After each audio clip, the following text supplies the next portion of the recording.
Hello everyone, I'm working on this tutorial for you and I wanted to share with you how to create a gridded image and then to transfer that grid onto your project paper. Okay, last class we talked about adding a grid overlay on top of your image.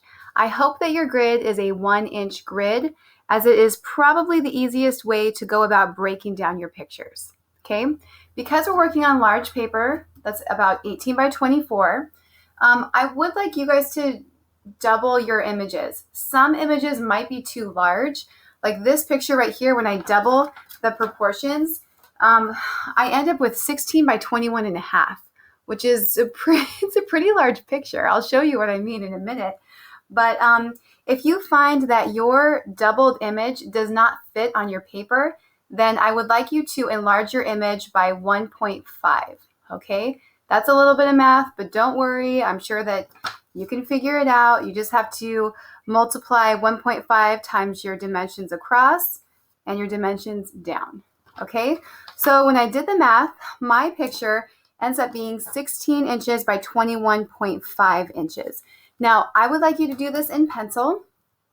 I'm going to do this in pencil first, and then just because I'm recording this and with the resolution of the camera, I'm going to show you what it looks like with a Sharpie.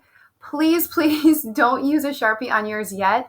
All I want you guys to use is just your number 2 pencil. Okay? So getting started on your project paper, measure everything out.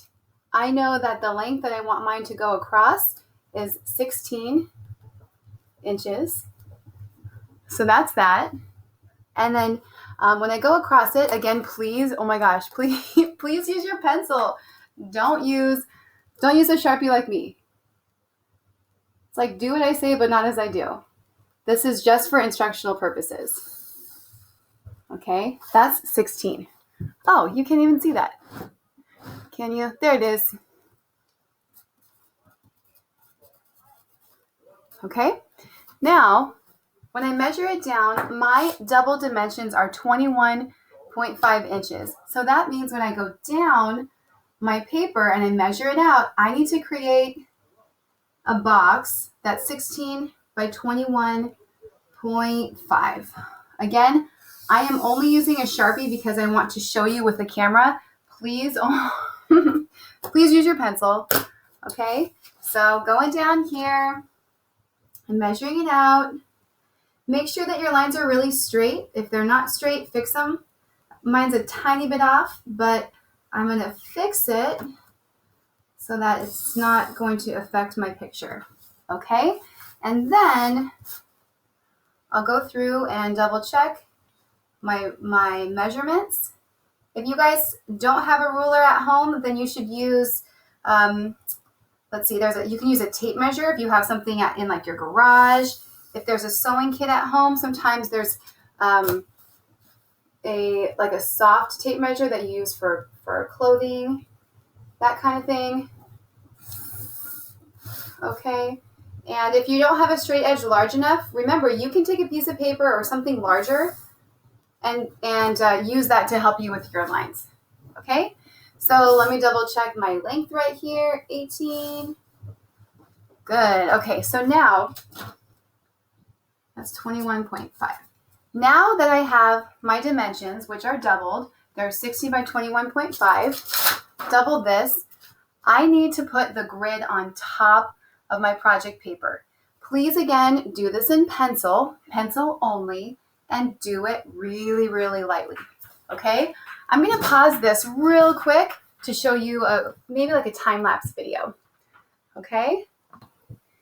Okay, everyone, I believe that you can see the lines that I have created here that will help with my boxes on a horizontal axis. Now I'll do the same thing, but on the vertical end.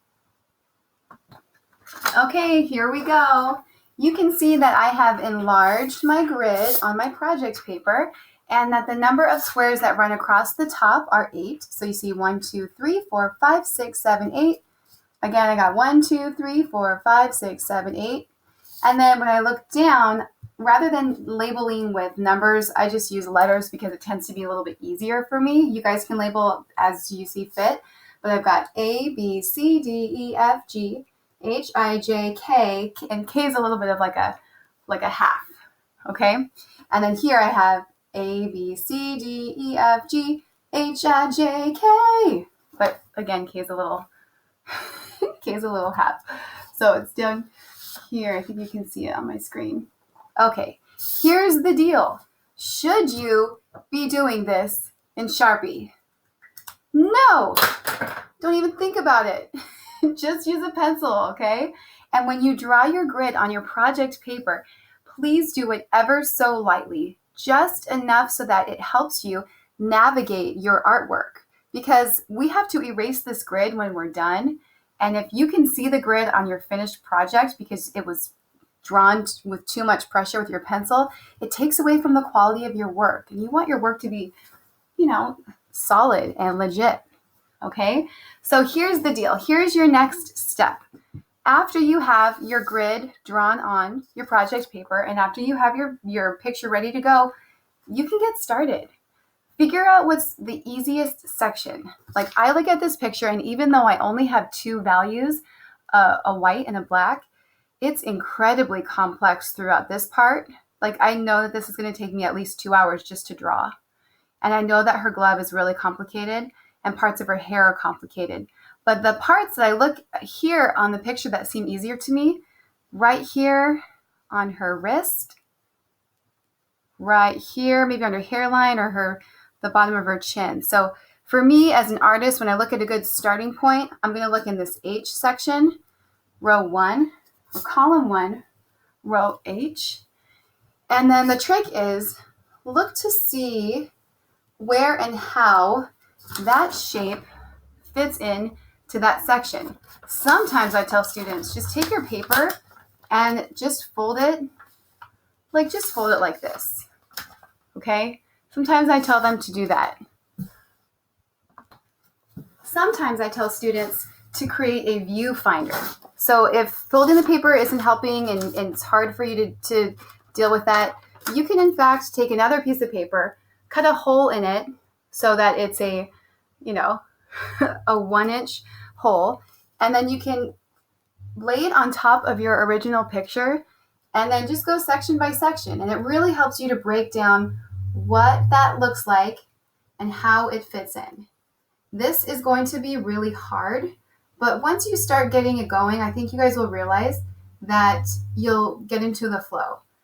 So my hope for you is that you set a really great working playlist of music, find an easier spot to start, and then draw every single shape that you see on your project paper. Again, do this in pencil, do everything in pencil, do it incredibly lightly, and just work slowly. Some areas are going to be more complex.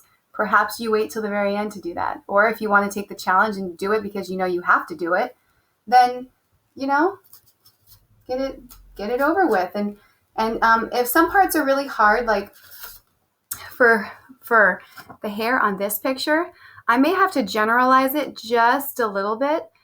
And I'll probably do that. If you need to generalize some of it, that's okay.